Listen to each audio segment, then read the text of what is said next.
আসসালামু আলাইকুম। আশা করি সকলে ভালো আছেন। আমিও ভালো আছি আলহামদুলিল্লাহ। দেখেন, আল্লাহ তাআলা কত সুন্দর করে সব কিছু সৃষ্টি করেছে। মানুষের জীবনও ঠিক সেরকমই। অনেক সুন্দর করেই মানুষকে সৃষ্টি করেছে।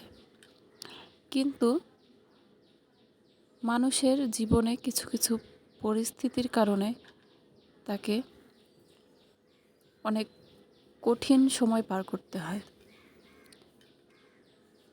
এবং জীবনের লক্ষ্যে পৌঁছাতে গেলে সেই কঠিন সময়গুলোকে পার করতে হলে পেছনে কে কী বলল, কে নেগেটিভ কিছু বলল, তা নিয়ে মাথা ঘামানো যাবে না। সব সময় নিজেকে চিন্তা করতে হবে যে আমাকে সামনে এগিয়ে যেতে হবে। আমাকে খারাপটা নয়, ভালো দিকটাই বেছে নিতে হবে। কে ভালো বলল সেটা কানে নিতে হবে। কে খারাপ বলল সেটা কানে নিয়ে ঘরের কোণে মুখ থুবড়ে পড়ে থাকলে কখনোই লক্ষ্যে পৌঁছানো সম্ভব নয়।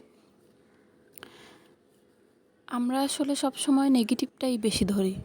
আমাকে কে খারাপ বলল, আমার কে খারাপ গুণটা নিয়ে আলোচনা করলো, এগুলোই সবসময় ধরি। আমরা যখন এগুলো না ধরে সবসময় চেষ্টা করব আমাকে কে ভালো বলল, আসলে কে আমার প্রতিভাটা দেখতে পেল, এবং হ্যাঁ, আমি ওই প্রতিভাটাকে প্রতিফলিত করতে পারবো কি না, এই চেষ্টা যখন করব তখনই ভালো দিকে চলে আসতে পারবো, তখনই আমি আমার লক্ষ্যে পৌঁছাতে পারবো।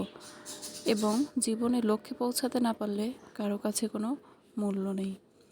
ভালোটা পেতে হলে কখনো কখনো কারো কাছে একটু হলেও খারাপ হতে হয়। খারাপ হতে গেলে লজ্জা পাওয়ার কিছু নেই, কারণ আপনি ভবিষ্যতে ভালো কিছু করবেন ইনশাল্লাহ। ধন্যবাদ সকলকে।